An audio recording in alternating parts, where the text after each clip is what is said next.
Good evening. It is lovely 8 o'clock in London. And this is Golden Nugget Nation Q&A. My name is Gary, and I'm very pleased to have you here. And you could really help the algorithms if you would only but just like the video and then subscribe. Push the bell a couple of times so that you'll be notified every time something is posted. I'd really appreciate that. I'm trying to get the word out to the world. And the question for this week is interesting because I had a person who I don't even think is in any of my contact groups. They're just coming in off of uh, the YouTube channel itself. And the person basically says, you talk about the law of attraction. You talk about you've got to see it when it's not there. And I just don't get this. I don't, if it's not there, there's nothing to see. And as you know, I like to go into the wisdom literature, and the go-to for me is the Bible. I'm not here trying to preach any kind of religion or any concept to you as far as religious dogma. I'm just trying to stick with the wisdom of the ancients, because they understood all of this. They understood how to manifest everything. And I'd like to just draw your attention to a book in the Old Testament called Second Kings, and go to the 6th chapter and read verses 15 through 17, because that's basically what I'm going to talk about right now. There's a man named Elisha who is considered or identified as a major prophet, who is walking with a young boy who is they call him his servant, but I would say it's more like an assistant or a follower or something along the lines. They're in this town, and the town is surrounded by chariots and men in armor, and it's an invasion force. And the young boy, young servant, young man, whatever you might want to call him, is walking along with Elijah, and he says, "What are we going to do? Look at this! I mean, we are totally surrounded." And Elijah says, "What are you worried about? Those who are with us are greater than those who are against us." Well, the boy was looking with his eyes, and he just said, "I don't think so. Look at this." And Elisha puts out a prayer. And in this prayer, he says, "Please open his eyes that he may see." And suddenly the young boy realized that there were chariots of fire and men in armor that not only surrounded the city, but surrounded all of those who had come to lay siege against the city. And the young man was stunned. Just because you don't see something with your physical eyes does not mean that what you see does not exist in the eyes of somebody else. What people are talking about, those who understand the law of attraction, know very clearly what they see in their mind's eye is a reality that is forthcoming.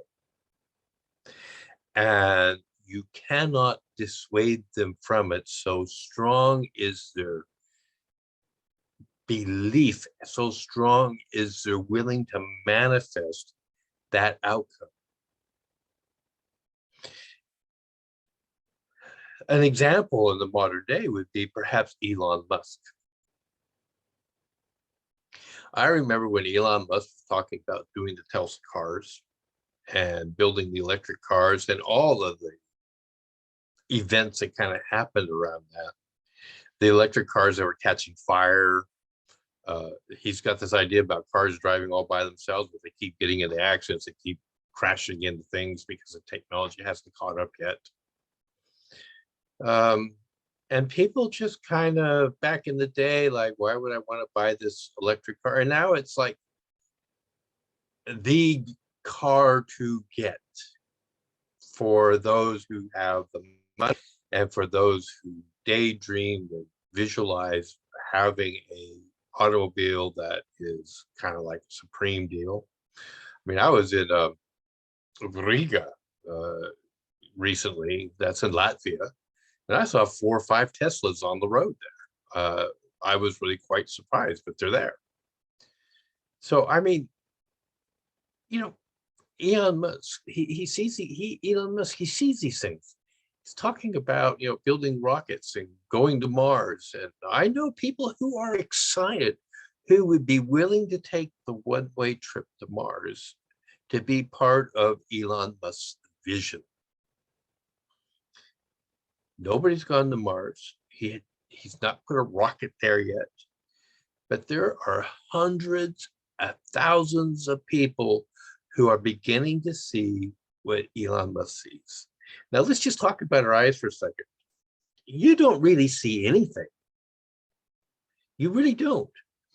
Your eyes are electromagnetic receptors in the back of your eyes. That's what it is. Everything out here is electromagnetic energy. What you are seeing is electromagnetic energy, and your eyes are reflecting back this energy, and your brain is categorizing it and figuring out and says, do I have anything like that? Do I have anything like that? And you start to identify and have colors and everything else that come in this narrow spectrum of energy that we have an ability to accept with our eyes. And that is basically what's going on. And if you suddenly have a different band of electromagnetic energy, you would see something different. The only difference between earth and water is the electromagnetic energy that it's reflecting on our eyes. Otherwise, we wouldn't know what we were walking through. It would just be different to us. Oh my goodness, my feet just went wet. Why is that?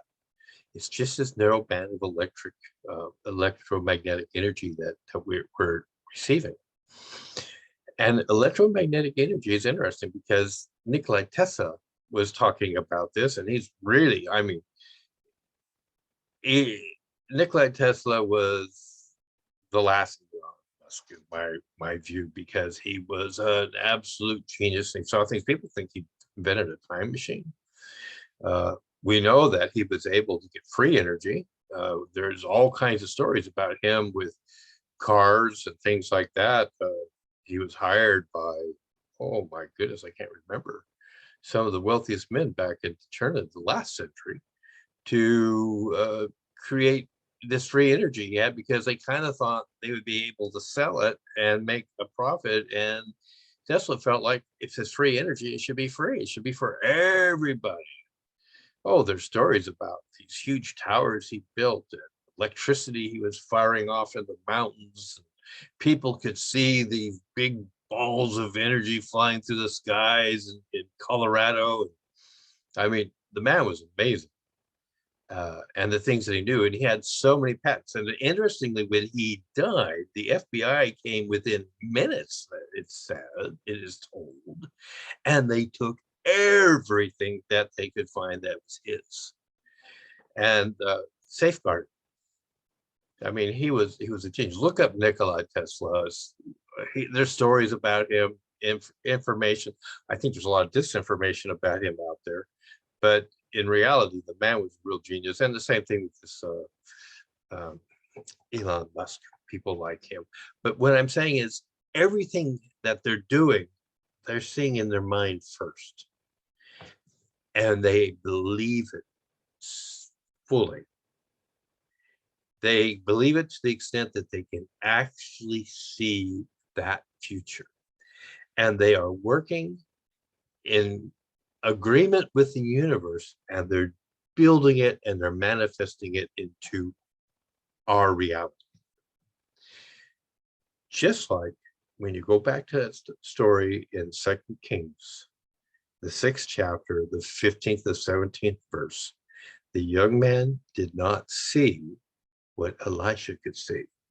And it wasn't until his eyes accepted the electromagnetic energy to see beyond what he normally could see, that suddenly he realized those who are with us way outnumber those who are against us. And he no longer had any fear because he realized he was going to win.